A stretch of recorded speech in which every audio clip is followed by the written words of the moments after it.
Hello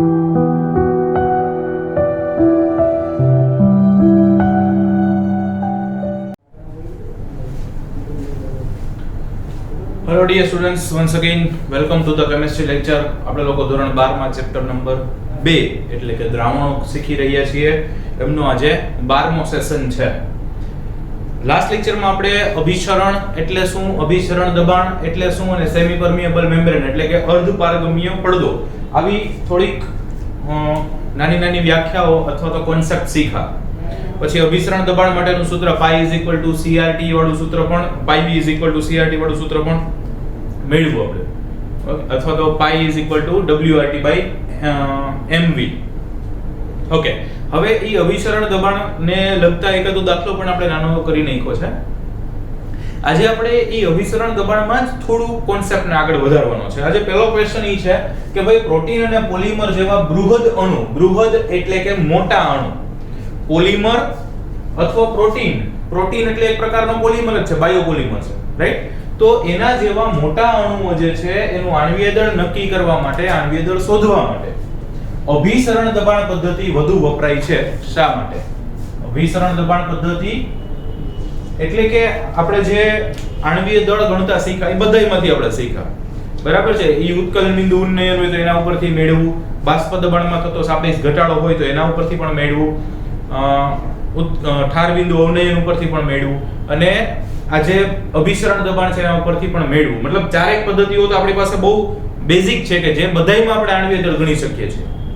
પણ એમાં આવા જો પ્રોટીન અને બીજા મોટા અણુઓ હોય, પોલિમર હોય, તો એના માટે આ અભિસરણ દબાણ પદ્ધતિ વધુ યોગ્ય છે, મેક્સિમમ એનો યુઝ થાય. શું કામ થાય ઈ પ્રશ્ન છે. થાય ઈ કન્ફર્મ, પણ શું કામ? તો એનો જવાબ છે કે સૌથી પહેલું છે કે અભિસરણ દબાણ પદ્ધતિ જે છે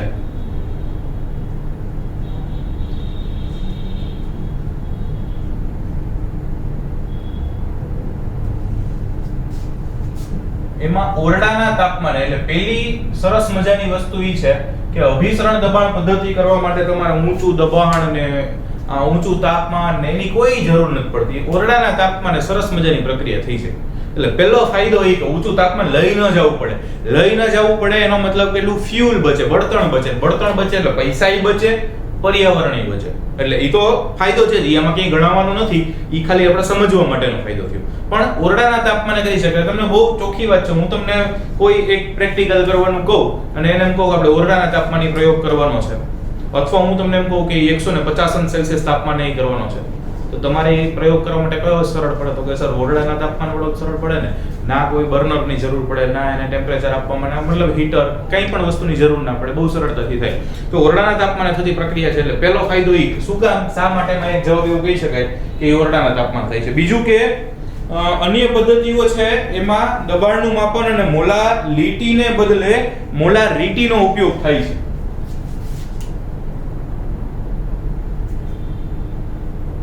દબાણ અને મોલાલિટીને બદલે મોલારિટીનો ઉપયોગ થાય છે. કારણ કે અભિસરણ દબાણનું આપણે જે સૂત્ર ભણી ગયા એની અંદર આપણે મોલારિટી N/V આવતું હતું, બરાબર છે? એટલે મોલ પ્રતિ લિટર N એટલે W/V. તો ઈ જે છે એમાં દબાણ, મોલાલિટી, બાકી બધી પદ્ધતિઓ અત્યાર સુધી જોઈને એમાં આમાંથી કોઈકનો ઉપયોગ થતો હતો. જેમ કે ડેલ્ટા TF વડે લ્યો તો KF/M મોલાલિટીનો ઉપયોગ થાય, ડેલ્ટા TB લ્યો તો KB/M મોલાલિટીનો ઉપયોગ થાય, અથવા P10 - P1/P10 બાષ્પ દબાણમાં થતો સાપેક્ષ ઘટાડો. તો ઈ બાષ્પ દબાણ છે અથવા મોલાલિટી છે એનો ઉપયોગ થતો. જ્યારે અભિસરણ દબાણ પદ્ધતિમાં મોલારિટીનો ઉપયોગ થાય છે.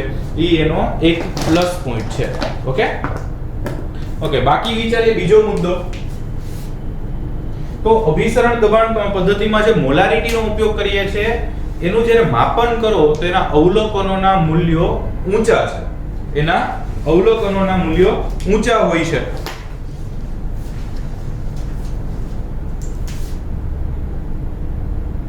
અન્ય સંખ્યાત્મક ગુણધર્મોની સાપેક્ષમાં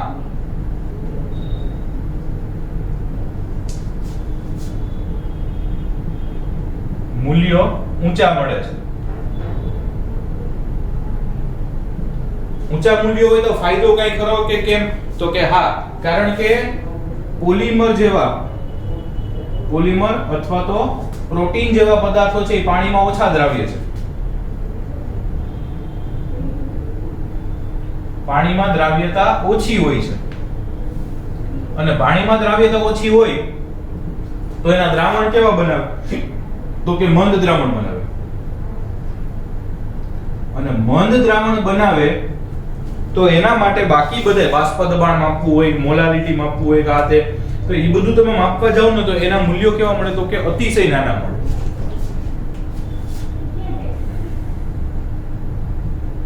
આજે અભિસરણ દબાણ પદ્ધતિમાં અભિસરણ દબાણ છે, દબાણના મૂલ્યો અવલોકન કરી શકાય છે. એટલે કે મૂલ્યો છે માપી શકાય છે, માપેબલ હોય છે. મૂલ્યો ગોતી શકાય, ગણી શકાય, અવલોકન કરી શકાય. કારણ કે મંદ દ્રાવણ બન્યા છે. મંદ દ્રાવણ બન્યા છે એટલે સામાન્ય દ્રાવણ કરતા પણ આમના મૂલ્યો બધાયના કેવા હોય? તો કે નીચા. બધાયના મૂલ્યો નીચા હોય. પણ એ બધાયના મૂલ્યો નીચા હોય એમાંય પાછું અભિસરણ દબાણનું મૂલ્ય તો કે ઈ બાકી બધાય કરતા, મતલબ મોલારિટી કરતા કે મોલાલિટી કરતા કે બાષ્પ દબાણ કરતા કે એના કરતા પાછું આનું મૂલ્ય કેવા હોય? તો કે ઊંચા હોય. મતલબ માપી શકાય એવા હોય છે, અવલોકન કરી શકાય, માપી શકાય એવા હોય છે. અને અન્ય ગુણધર્મો હોય ને તો કે જ્યારે અન્ય ના મૂલ્યો ખૂબ નાના હોવાથી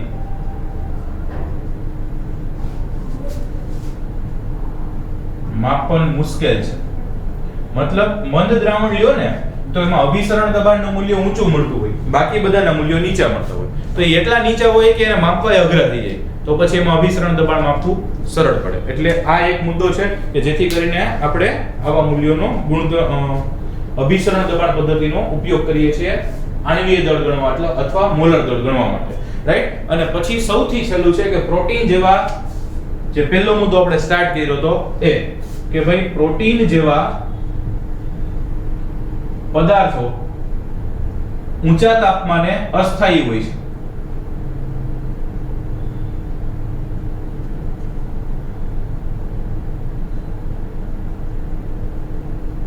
પ્રોટીન જેવા પદાર્થો ઊંચા તાપમાને અસ્થાયી હોય છે. તેથી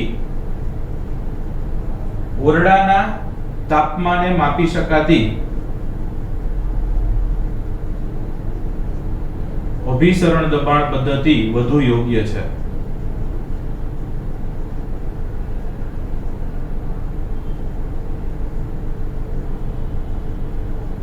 ઓકે, તો અભિસરણ દબાણ પદ્ધતિ ઓરડાના તાપમાને મોલાલિટી અને દબાણને બદલે મોલારિટીનો ઉપયોગ કરે, પહેલો ફાયદો. બીજું, અન્ય સંખ્યાત્મક ગુણધર્મોની સાપેક્ષમાં આના મૂલ્યો ઊંચા હોય છે, જેથી કરીને અતિ મંદ દ્રાવણો માટે એના મૂલ્યો છે અવલોકિત હોય છે, માપન કરી શકાય હોય, જ્યારે બાકીના ગુણધર્મો છે માપી શકાતા નથી અથવા ચોકસાઈથી માપી શકાતા નથી. માપન મુશ્કેલ છે અથવા ચોકસાઈથી માપી શકાતા નથી. અને છેલ્લું કે જો ઊંચા તાપમાને તમારે પ્રક્રિયા કરાવવાની હોય અથવા માપન કરવાનું હોય તો પ્રોટીન ને બધા કેવા હોય? અનસ્ટેબલ હોય, અસ્થાયી હોય. જ્યારે અભિસરણ દબાણ પદ્ધતિ તો રૂમના તાપમાને થાય છે, ઓરડાના તાપમાને થાય છે, તો ઈ સ્થાયી બનીને માપન કરી શકાય છે. આટલા બધા સારા ગુણધર્મોના કારણે જુદી જુદી માપન પદ્ધતિઓમાંથી આણ્વીય દળ ગણવા માટે અભિસરણ દબાણ પદ્ધતિનો ઉપયોગ વધુ થાય છે, ખાસ કરીને પ્રોટીન અને પોલિમર જેવા પદાર્થો હોય એના માટે. ક્લિયર?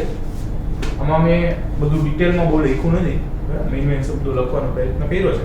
એટલે આમાંથી અથવા તો જો તમને યોગ્ય લાગે તો આ જ મુદ્દાઓને ટેક્સ્ટ બુકમાંથી પ્રોપર પોઈન્ટ વાઇઝ લખી નાખો, રાઈટ? લખજો.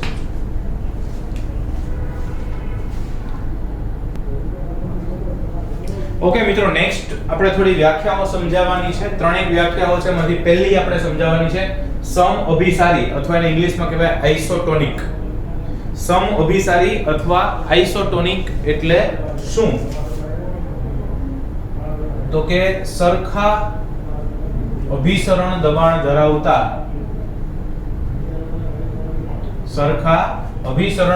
ધરાવતા બે દ્રાવણોને અથવા ખાલી દ્રાવણોને સમઅભિસારી અથવા સમઅભિસારી દ્રાવણ કહે છે.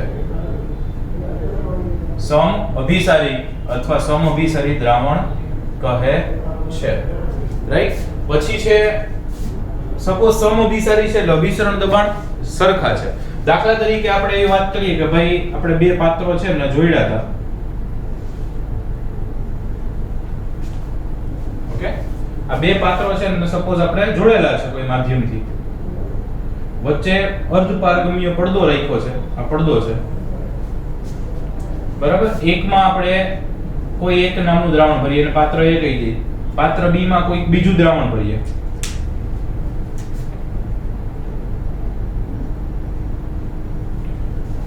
અને બેયના અભિસરણ દબાણ સરખા છે, પાત્ર A માં રહેલું દ્રાવણ અને પાત્ર B માં રહેલું દ્રાવણ બેયના અભિસરણ દબાણ સરખા છે, એટલે કે દ્રાવણનો સમ અભિસારી છે. તો તમને શું લાગે છે, હવે પાત્ર A માંથી B તરફ જશે કે B માંથી A તરફ જશે? તો કે આમ જનરલી દ્રાવકની વધુ સાંદ્રતાથી દ્રાવકની ઓછી સાંદ્રતા તરફ જાય, પણ આમાં અભિસરણ દબાણ સરખા છે, ઈ જાય ક્યાં સુધી? તો કે અભિસરણ દબાણ સરખા, અહીંયા તો સરખા જ છે, સરખા છે તો પછી અભિસરણ થતું નથી. તો એ બીજો મુદ્દો લખી શકીએ કે સમ અભિસારી દ્રાવણોને પારગમ્ય પડદા મારફતે અર્ધપારગમ્ય પડદાથી સંપર્કમાં લાવતા અથવા પારગમ્ય પડદા મારફતે સંપર્કમાં લાવતા અભિસરણ થતું નથી. કા ન થાય? તો કે ભાઈ ક્યાંથી થાય? અભિસરણ દબાણ સરખા છે તો ન થાય, તો ચોખ્ખી વાત છે. તો કે આ બરાબર એમ જ હોય. ઓકે, કારણ કે બેયના અભિસરણ દબાણ સરખા છે તો ના આમથી આમ જશે ના આમથી આમ જશે, એટલે અભિસરણ થતું નથી. અને આનું બહુ સરસ મજાનું ઉદાહરણ દેવું હોય તો આપણે દઈ શકીએ, આનું ઉદાહરણ દેવું હોય તો દઈ શકીએ કે 0.9% weight by volume, 0.9% weight by volume એટલે વજન કદથી ટકા NaCl નું જલીય દ્રાવણ અથવા NaCl નું દ્રાવણ 0.9% weight by volume ધરાવતું NaCl નું દ્રાવણ કોની સાથે સમઅભિસારી છે? તો કે લોહીના કોષમાં રહેલ દ્રાવણ, લોહીના કોષમાં રહેલ દ્રાવણ સાથે સમઅભિસારી છે, એટલે કે આઇસોટોનિક છે. અચ્છા, મતલબ શું સમઅભિસારી છે એટલે શું?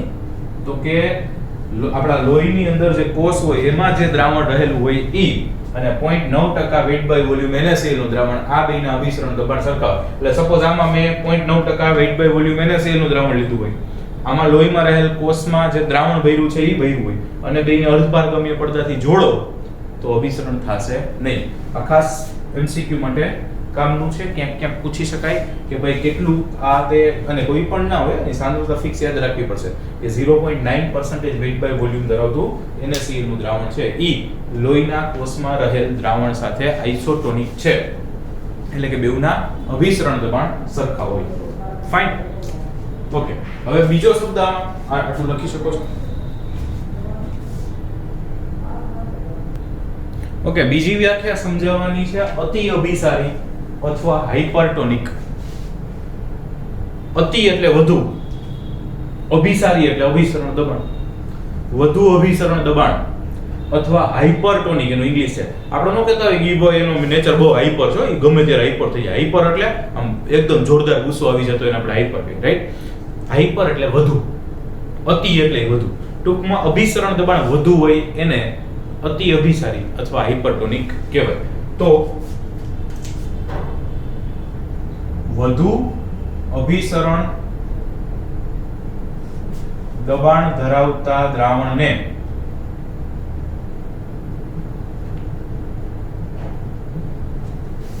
ઓછા અભિસરણ દબાણ ધરાવતા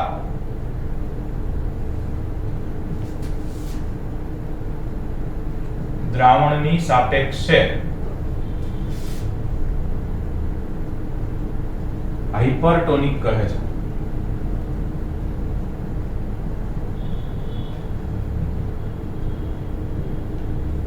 વધુ અભિસરણ દબાણ હોય એ દ્રાવણને ઓછા અભિસરણ દબાણની સાપેક્ષમાં હાઇપરટોનિક. દાખલા તરીકે એમ કે મારો ગુસ્સો બહુ વધારે છે, કોની સાપેક્ષે? તો કે બીજા કોઈ કરતા. અથવા બીજા કોઈકનો ગુસ્સો કોના વધારે છે કોના કરતા, તો કે મારા કરતા. હાઈપર છે ઈ સાપેક્ષ હોય, તો વધુ અભિસરણ દબાણ છે એને ઓછાની સાપેક્ષમાં હાઈપર કહેવાય. ભાઈ એના કરતા વધુ હોય એની સાપેક્ષ ના નહીં કે હાઈપર તો હાઈપર એવું ન હોય, બરાબર? કે એના કરતા વધુ હોય તો પછી અમને હાઈપર ન કહેવાય, તો અમને હાઈપર કહેવાય. દાખલા તરીકે હું તમને કહું, આ એક કોઈ દ્રાવણ છે, એનું અભિસરણ દબાણ આના કરતા વધુ છે, આનું વધુ છે, તો આની સાપેક્ષે આને શું કહેવાય, તો કે હાઇપરટોનિક કહેવાય. પણ હું કોઈ ત્રીજું કહું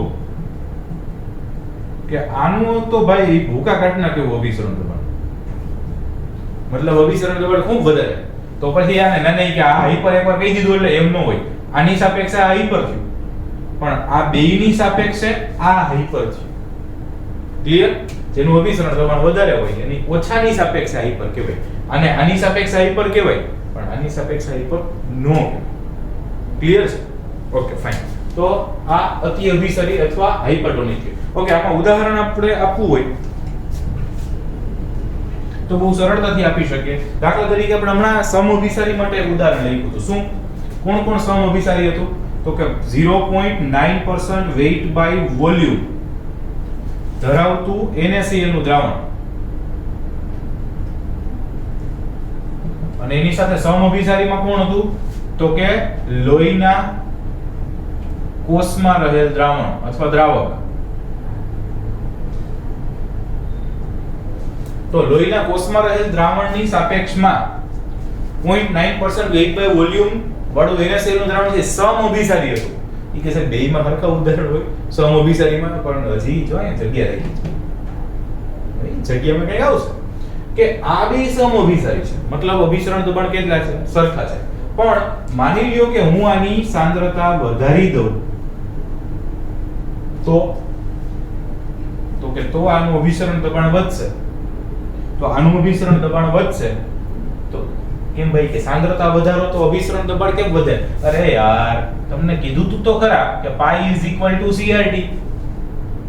પાઈ ઇઝ ઇક્વલ ટુ CRT. સાંદ્રતા વધવાનું તો અભિસરણ દબાણ વધવાનું જ ને. તો હા, એ તો અમને યાદ હતું, બસ તો યાદ રાખવાનું છે, સિમ્પલ. તો સાંદ્રતા વધારશો તો અભિસરણ દબાણ વધશે. તો અહીંયા હું ખાલી આટલું લખ નાખું, કરતા વધુ સાંદ્રતા વાળું અથવા સાંદ્રતા ધરાવતું NaCl નું દ્રાવણ છે એ લોહીના કોષમાં રહેલ દ્રાવણ કરતા અતિ અભિસારી અથવા હાઇપરટોનિક છે. સમજ પડી કે નહીં ભાઈ? 0.9% weight by volume હોય તો સમઅભિસારી, પણ એના કરતા સાંદ્રતા વધારે લઉં તો કે તો એ ઓલા કરતા અતિ અભિસારી અથવા હાઇપરટોનિક થયું. ક્લિયર છે? ઓકે, સેમ વસ્તુ ભણવાની છે આના પછીની ત્રીજી વ્યાખ્યા, પણ આનું એક્ઝેક્ટ ઓપોઝિટ. ક્લિયર છે? ઓકે, જોઈએ ત્રીજી વ્યાખ્યા. આટલું લખી શકો છો, ફટાફટ સ્ક્રીનશોટ લો અથવા લખી શકો છો. ફાઇન.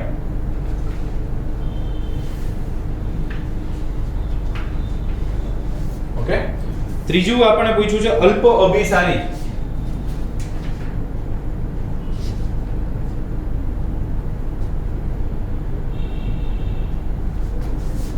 અથવા હાઇપોટોનિક.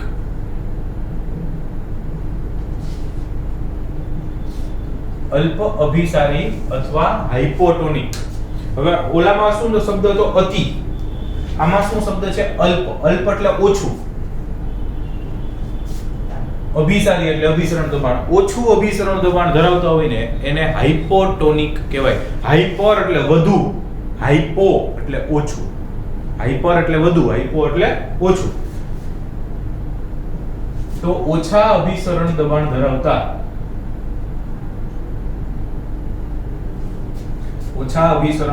ધરાવતા દ્રાવણને વધુ અભિસરણ દબાણ ધરાવતા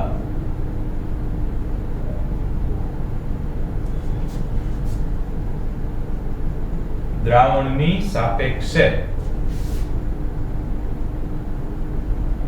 અલ્પ અભિસારી એટલે કે હાઇપોટોનિક કહે છે.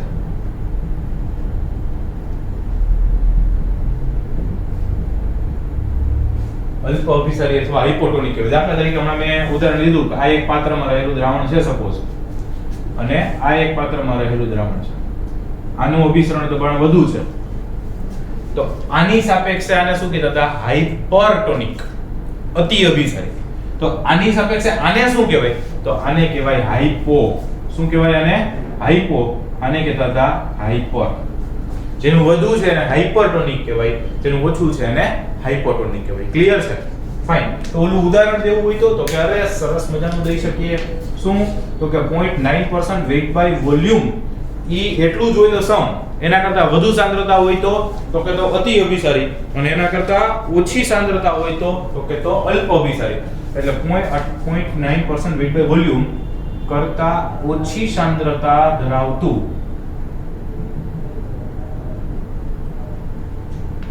NaCl નું દ્રાવણ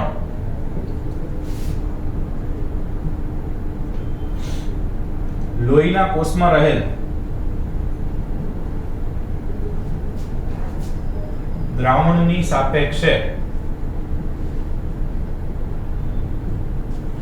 અલ્પ અભિસારી એટલે કે હાઇપોટોનિક છે.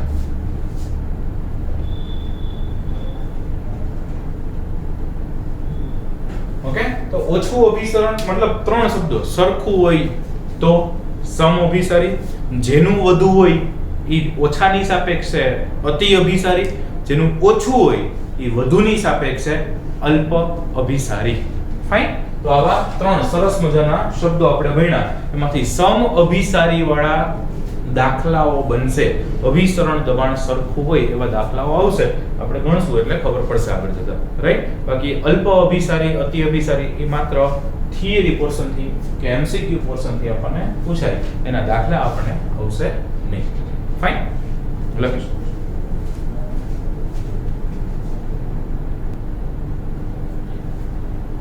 ઓકે, નેક્સ્ટ છે અભિસરણનું મહત્વ જણાવો અથવા તો અભિસરણના ઉપયોગ લખો.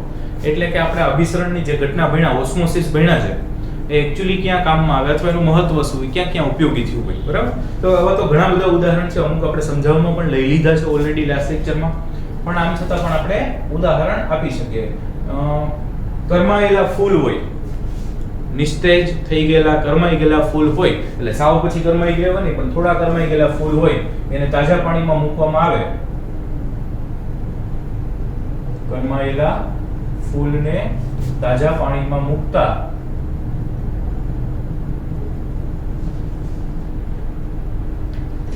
ફરીથી તાજા બને છે. આમાં નવપલ્લવિત થાય છે એવા શબ્દો ભારે ભરખમ વાપરા હોય એવી બધી જરૂર નથી. ફરી તાજા દેખાય છે અથવા ફરી તાજા થાય છે તો ચાલે. ઓકે, તો ફૂલ છે અને તાજા બનાવી શકાય. પાણી છાંટતા હોય અથવા પાણીમાં રાખતા હોય ઘરે, અત્યારે તો પેલું ફેશનમાં અથવા અમુક વાસ્તુશાસ્ત્ર પ્રમાણે પણ ઘરે પેલી નાની ટ્રે જેવું હોય, એમાં પાણી ભરીને અલગ અલગ ગુલાબ ને અમુક પ્રકારના ફૂલ રાખ્યા હોય. બરાબર? તો એ પાણીમાં એટલા માટે રાખે કે જેથી કરીને એ લાંબો સમય સુધી તાજા જળવાઈ રહે. પછી માની લો કે આપણે અથાણા કરતી વખતે ગાજર છે, કેરી છે, એને આપણે મીઠાના પાણીમાં પલાળ્યું હોય, હળદર મીઠાના પાણીમાં પલાળવામાં આવે તો કે તો એ કેરી સુકાઈ જાય, સંકોચાઈ જાય છે, ચીમડાઈ જાય છે. બરાબર? તો એ અભિસરણની ઘટના જ થઈ. ગાજરને ક્ષારીય પાણીમાં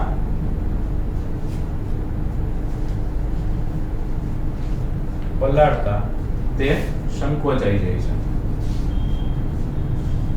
અથાણાની સીઝન છે, અથાણા બનાવતી વખતે તમે જોયું હશે કે ગાજર અથવા કેરી હોય એને મીઠા અને હળદરના પાણીમાં પલાળી રાખે. બરાબર? અને પછી એમને સૂકવી દે તો એકદમ ચીમડાઈ ગયેલી દેખાય, કારણ કે અભિસરણની ઘટના થઈ હોય.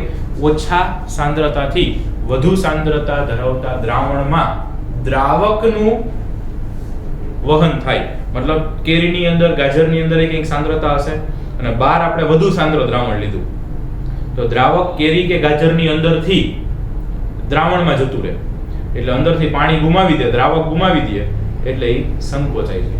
રાઈટ? પછી દાખલા તરીકે આપણે એવું કીધું કે ભાઈ 0.9% W/V NaCl નું દ્રાવણ છે, ઈ અને લોહીના કોષમાં રહેલું પાણી દ્રાવણ, આ બંને સમઅભિસારી છે. ઓકે, તો 0.9%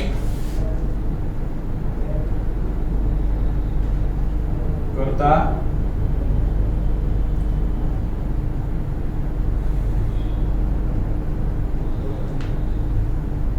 ઓછી સાંદ્રતા ધરાવતા દ્રાવણમાં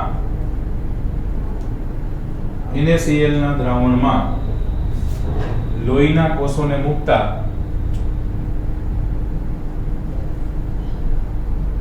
તે ફૂલાઈ જાય છે. કેમ ભાઈ ફૂલાઈ જાય છે? તો કે આમની સાંદ્રતા ઓછી છે, લોહીના કોષમાં રહેલા દ્રાવણની સાંદ્રતા વધુ છે, તો સાંદ્રતા ક્યાંથી ક્યાં જશે? ઓછીથી વધુ તરફ. દ્રાવક ક્યાં થશે? દ્રાવકની વધુ. આની સાંદ્રતા ઓછી છે, એમાં દ્રાવક વધુ છે, આમાં દ્રાવક ઓછો છે, તો ત્યાંથી આ લોહીના કોષમાં જાય એટલે એ કોષો છે એ ફૂલાઈ જાય છે. અને જો બહુ વધારે ફૂલાઈ જાય તો છેલ્લે ફાટી જાય. તો એક આ પણ એનું ઉદાહરણ થયું. આ વધારે પડતું મીઠું ભોજનમાં, નમક ભોજનમાં લેતા માણસો, વધુ પડતું મીઠું એટલે કે સોલ્ટી, નમક હો ભાઈ, સોલ્ટ મીઠું એટલે ખાતા માણસો એના શરીરમાં આમ પાણી હોય, હાઇડ્રેટેડ ફીલ કરે ને ઇંગ્લિશમાં એવું કહેવાય. શું કરે? હાઇડ્રેટેડ ફીલ કરે, એટલે કે એની અંદરની પેશીઓમાં અને ખાસ કરીને આંતરકોષીય જગ્યાઓમાં ખાતા માણસો માંસપેશીઓમાં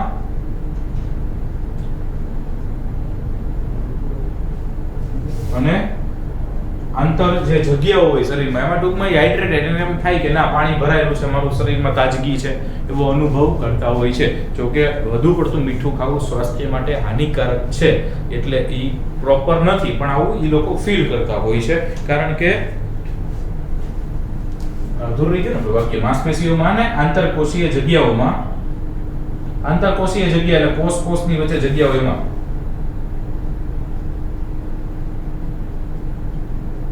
પાણીનું પ્રમાણ અનુભવે છે. કારણ કે વધુ મીઠું ખાતા હોય એટલે મીઠું અંદર ગયું છે, મીઠું અંદર ગયું છે એટલે કે સાંદ્ર દ્રાવણ અંદર થયું છે, તો એમાં સાંદ્ર દ્રાવણ થયું છે તો દ્રાવકનું પ્રમાણ તો કે ઓછું હોય. દ્રાવક છે એ પ્રમાણમાં ઓછો છે, તો વધુથી ઓછા તરફ અંદર છે એ દ્રાવક એટલે કે પાણીને એ લોકો ફીલ કરી શકે. જો ફરી એકવાર આ ખાસ યાદ રાખજો કે અભિસરણમાં કોનું વહન થાય? તો કે દ્રાવકનું. ક્યાંથી ક્યાં થાય? તો કે મંદ દ્રાવણથી સાંદ્ર દ્રાવણ તરફ, અથવા વધુ દ્રાવકથી ઓછા દ્રાવક તરફ. મંદથી સાંદ્ર દ્રાવણ તરફ અને વધુ દ્રાવકથી ઓછા દ્રાવક તરફ વહન પામશે. એટલે કે મીઠું ખાતા માણસો થયા. પછી આ સિવાય માની લો કે આપણે બીજ વાવ્યા હોય, પછી કોઈ છોડ થાય તો એ જમીનમાં રહેલા પાણીને મૂળ દ્વારા શોષે, પછી મૂળ દ્વારા શોષાય અને પાણી વૃક્ષમાં ઉપર સુધી પહોંચે, તો એ આખી ઘટનામાં અભિસરણ સંકળાયેલું છે. જમીનમાંથી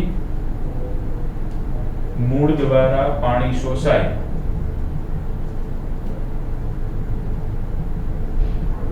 અને મૂળથી અન્ય ભાગો સુધી પાણી પહોંચે, તે અભિસરણને આભારી છે. ટૂંકમાં જમીનમાંથી પહેલા મૂળમાં આવે અને મૂળમાંથી પછી વનસ્પતિને જ્યાં જ્યાં જરૂર છે એ અંગો સુધી, ઉપર સુધી પાણી પહોંચે છે, તો એ બધામાં અભિસરણ ઘટના થતી હોય છે. ઓકે. અને નોનવેજ ખાતા હોય, માંસ ખાતા હોય અથવા એનો વેપાર કરતા માણસો છે, તો એ મીઠું લગાવેલ અથવા ક્ષાર લગાડેલ માંસ અને શર્કરા રહિત ફળ,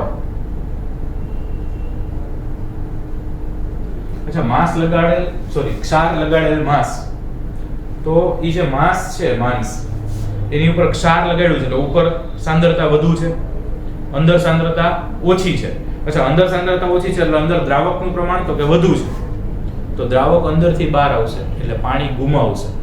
સેમ વસ્તુ થશે શર્કરા રહિત ફળો. બરાબર, શર્કરા રહિત ફળો પાણી ગુમાવવાના કારણે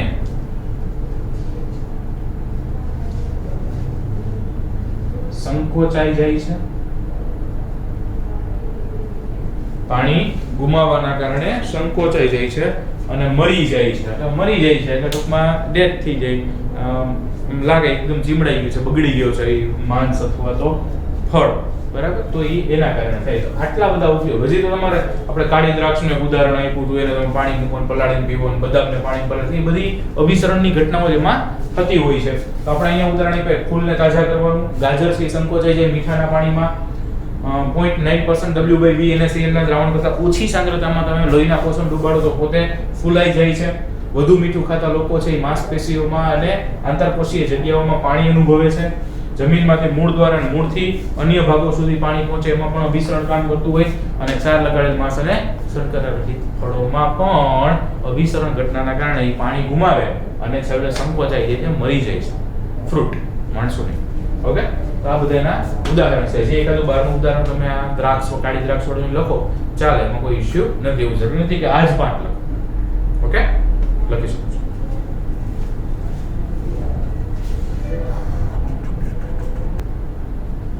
ઓકે, નેક્સ્ટ ક્વેશ્ચન છે પ્રતિ અભિસરણ.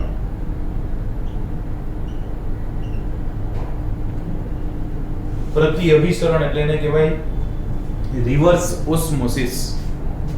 ઓસ્મોસિસ એટલે અભિસરણ, રિવર્સ એટલે ઊંધું, પ્રતિ.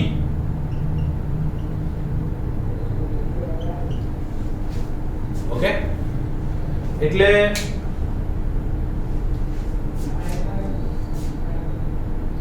જો દ્રાવણની બાજુ, એટલે દ્રાવક અને દ્રાવણ લીધું હોય તો દ્રાવણની બાજુ પર વધારાનું બાહ્ય દબાણ લગાડી, વધારાનું બાહ્ય દબાણ લગાડી અભિસરણ ઘટનાને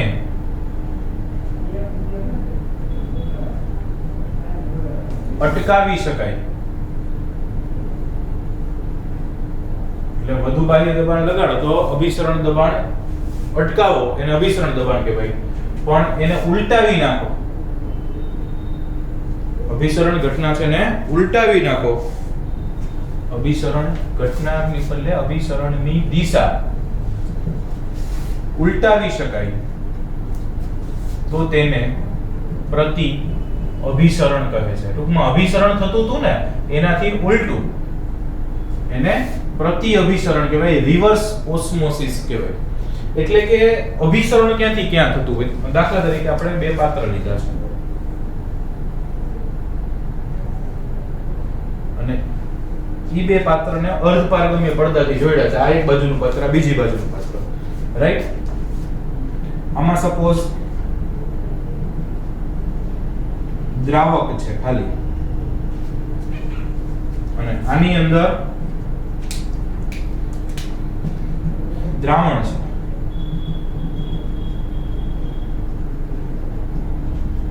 એકમાં દ્રાવક છે ને એકમાં દ્રાવણ છે. પછી આને માની લો કે આપણે કંઈક થોડી ફેસિલિટી આપી છે.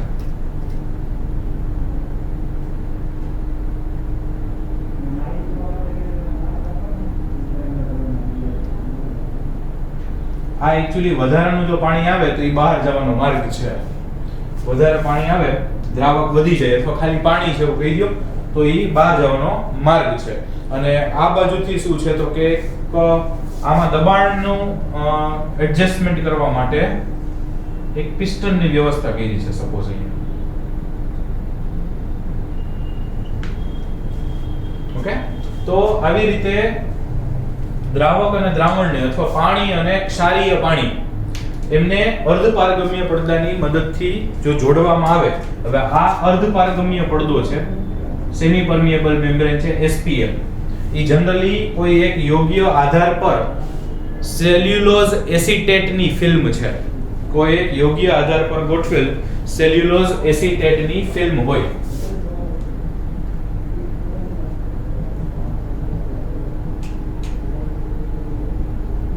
યોગ્ય આધાર પર ગોઠવેલી સેલ્યુલોઝ એસિટેટની ફિલ્મ છે. હવે આ બેને જોડો તો ચોખ્ખી વાત છે, જેવું જોડશો, હજી બહારથી આપણે કાંઈ એમાં વધારો ઘટાડો નથી કરતો, જેવું જોડશો ને એટલે આ દ્રાવક છે ને એના અણુઓ આમ દ્રાવણ તરફ જવાના ચાલુ થાય. અથવા હું એમ કહી દઉં કે અહીંયા પાણી છે અને આ ક્ષારીય પાણી છે.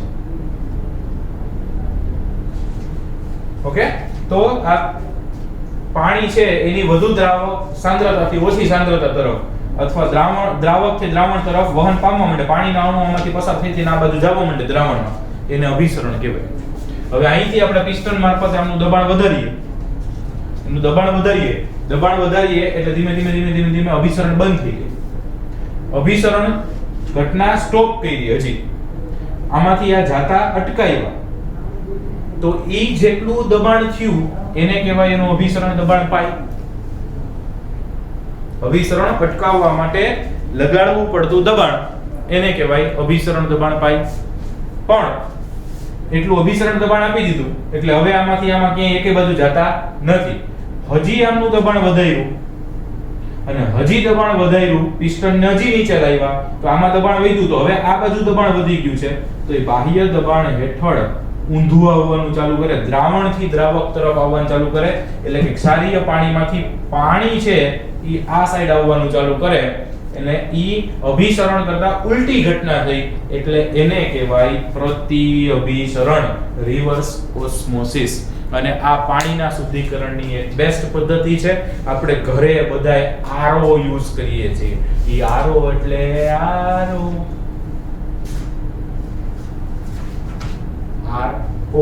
Reverse osmosis. એમાં આ જ રીતે સેમી પરમિએબલ મેમ્બ્રેન થ્રુ દબાણપૂર્વક, પણ આમાં આ પ્રતિઅભિસરણ કરવા માટે વધુ ઊંચા દબાણની જરૂર પડે છે, રાઈટ? અને ઘણા દેશોમાં પીવાના પાણીની તંગી છે એટલે એમાં એ લોકો દરિયાના પાણીને મીઠું બનાવીને પીવે છે. તો દરિયાના પાણીને ડીસેલાઇન કહેવાય. ડી ઈ જે મીઠું બનાવવાની પ્રક્રિયા છે ને ડીસેલિનાઇઝેશન ઓફ વોટર કહેવાય. તો એ ડીસેલિનાઇઝેશન ઓફ વોટર કરીને લોકો પીવાનું પાણી ઉપયોગમાં લે છે. અને આનો ઉપયોગ ઘણા બધા જે ખાસ વરસાદ ઓછો છે એવા કન્ટ્રી છે એ આ પદ્ધતિનો ઉપયોગ કરે છે. તો that is called reverse osmosis, એટલે કે પ્રતિ અભિસરણ. મેં આમાં બધું લખ્યું નથી, શબ્દો બધા લઈ લીધા છે ટેક્સ્ટ બુકમાંથી, પોઈન્ટ વાઇઝ લખી નાખજો, રાઈટ? એસિડેટની બનેલી ફિલ્મ હોય, વધુ ઊંચા દબાણની જરૂર પડે છે, ધેટ્સ ઓલ. ક્લિયર? લખી શકો છો.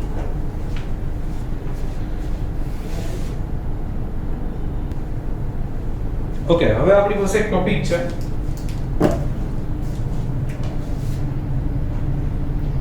ક્વેશ્ચન એવું કહી શકાય કે સમજાવો સામાન્ય મોલર દળ અને અસામાન્ય મોલર દળ. મોલર દળ એટલે આણ્વીય દળ અથવા અણુભાર. તો પ્રશ્ન થાય કે હવે એમાંય પાછું આ સામાન્ય અને અસામાન્ય ક્યાંથી આવ્યું? બરાબર છે. તો સામાન્ય મોલર દળ કોને કહેવાય?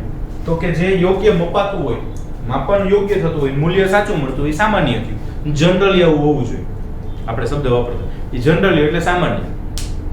તો જે આપણી ગણવાની જે મેથડ છે મોલર દળની, બરાબર, સૈદ્ધાંતિક રીતે કહેવાય. તો એને કહેવાય સૈદ્ધાંતિક રીતે ગણેલા મોલર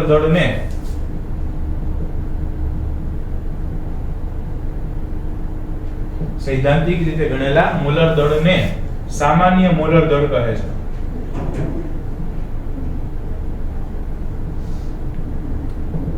અને સંખ્યાત્મક ગુણધર્મો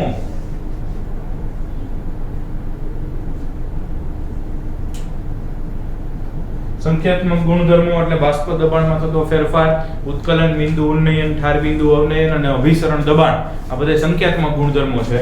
તો અને એમાંથી આપણે બધાયથી મોલર દળ ગણતા શીખ્યા છીએ. તો એ સંખ્યાત્મક ગુણધર્મો વડે ગણેલા મોલર દળને અસામાન્ય મોલર દળ કહે છે. તો સાચું કયું હોય તો કે ઈ તો સામાન્ય જ હોય ને. તો વળી પાછો પ્રશ્ન થાય, સર હવે ખબર જ છે કે આ સંખ્યાત્મક ગુણધર્મો એટલે અભિસરણ દબાણ, બાષ્પ દબાણમાં થતો ઘટાડો, ઉત્કલન બિંદુ, ઉન્નયન, ઠાર બિંદુઓને એ બધાયથી અસામાન્ય મળે છે, તો હું કામ ગોતવાની માથાકૂટ કરવી જોઈએ? પણ એના કરતા મોટો પ્રશ્ન એ છે કે એ અસામાન્ય શું કામ મળે છે? આપણે તો બહુ સરસ રીતે ગણ્યું છે સૂત્ર ઉપરથી, તો કે એ હવે સમજાવીએ શું કામ અસામાન્ય મળે. ટૂંકમાં સૈદ્ધાંતિક રીતે ગણો તો એ જે ચોક્કસ હોવું જોઈએ મળે, પણ સંખ્યાત્મક ગુણધર્મોનો ઉપયોગ કરો તો અસામાન્ય મળે. અસામાન્ય એટલે જે હોવું જોઈએ એના કરતા વધુ અથવા ઓછું. જરૂરી નથી કે એના કરતા વધુ જ હોય, જરૂરી નથી કે એના કરતા ઓછું જ હોય. અસામાન્ય એટલે જેટલું મળવું જોઈએ સૈદ્ધાંતિક હોય એના કરતા કાં વધુ અને કાં ઓછું એને કહેવાય એબનોર્મલ મોલેક્યુલર માસીસ, એટલે કે અસામાન્ય આણ્વીય દળ. ઓકે, હવે પ્રશ્ન થાય કે એવું શું કામ થાય છે? ઈ અસામાન્ય આણ્વીય દળ આપણને શું કામ મળે છે? તો એના માટે આપણને પ્રશ્ન કદાચ આવો આપે કે અસામાન્ય મોલર દળ વિસ્તૃત સમજાવો. પ્રશ્ન આવો આપણને આપે, સપોઝ અસામાન્ય મોલર દળ સમજાવો અથવા વિસ્તૃત રીતે સમજાવો. તો પ્રશ્ન ઈ થાય કે ભાઈ અસામાન્ય મોલર દળ મળે શું કામ? તો કે જ્યારે કોઈ આયનીય પદાર્થને આપણે દ્રાવકમાં ડુબાડવામાં આવે, આયનીય પદાર્થને અથવા ધ્રુવીય પદાર્થને ધ્રુવીય દ્રાવકમાં ડુબાડવામાં આવે,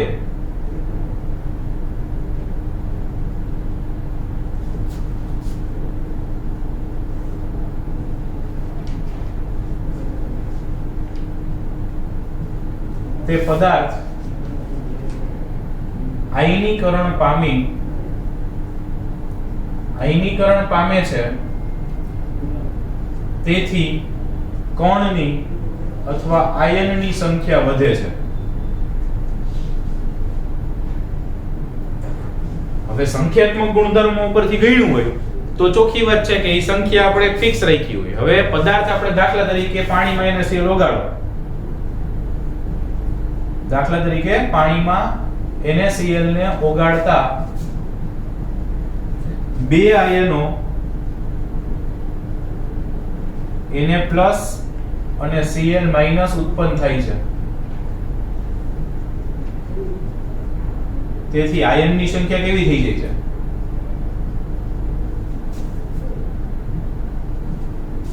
બે ગણી થઈ જાય છે, બમણી થઈ જાય છે. આયનની સંખ્યા કેટલી થઈ જાય છે? બે ગણી. એટલે આપણે જે મોલર દળ ગણવું હોય, જે હોવું જોઈએ, એના કરતા કેવું મળે? ઓછું મળે. કારણ કે કાં Na+ કાં Cl-, મતલબ આપણે Na+ ને Cl- માં કન્વર્ટ થઈ ગયું, એટલે આયનોની સંખ્યા જાજી લઈ લીધી. દાખલા તરીકે આપણે એમ કહી દઈએ 500 આયનો અંદર છે, પણ એક્ચ્યુઅલી આપણે NaCl માટે રિલેટેડ આણ્વીય દળ ગણવાનું હોય તો એ એક્ચ્યુઅલી 500 નું નથી. કોનું છે? 250 NaCl નાખ્યા હોય, 250 NaCl નાખ્યા હોય, ત્યારે એમાંથી 250 Na+ અને 250 Cl- એટલે કુલ 500 આયનો ઉત્પન્ન થાય. પણ એક્ચ્યુઅલી આણ્વીય દળ 500 નું ન હોય, આણ્વીય દળ તો 250 નું જ હોય. એટલે આણ્વીય દળ જેટલું મળવું જોઈએ એના કરતા ઓછું મળે છે.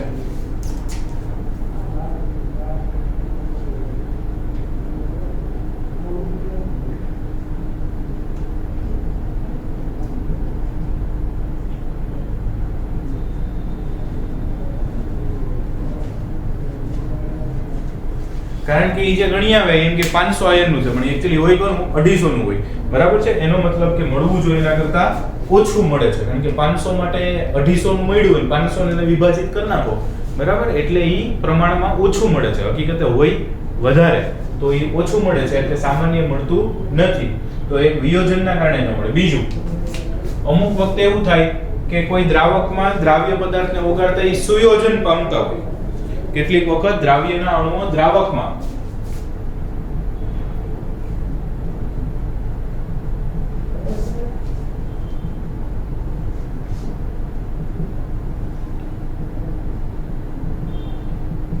સુયોજન પામે એટલે બે અણુઓ, ત્રણ અણુઓ, ચાર અણુઓ જોડાય છે.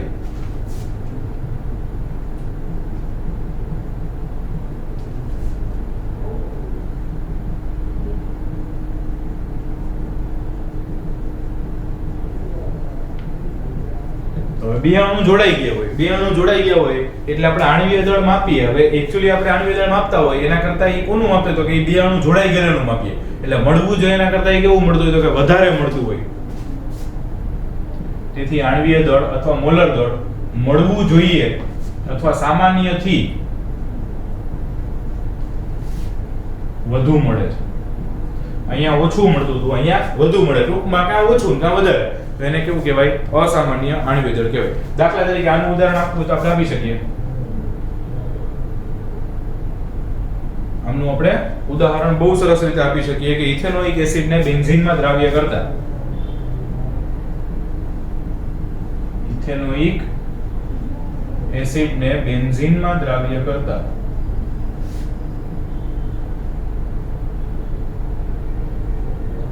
દ્વિઅણુક બને છે.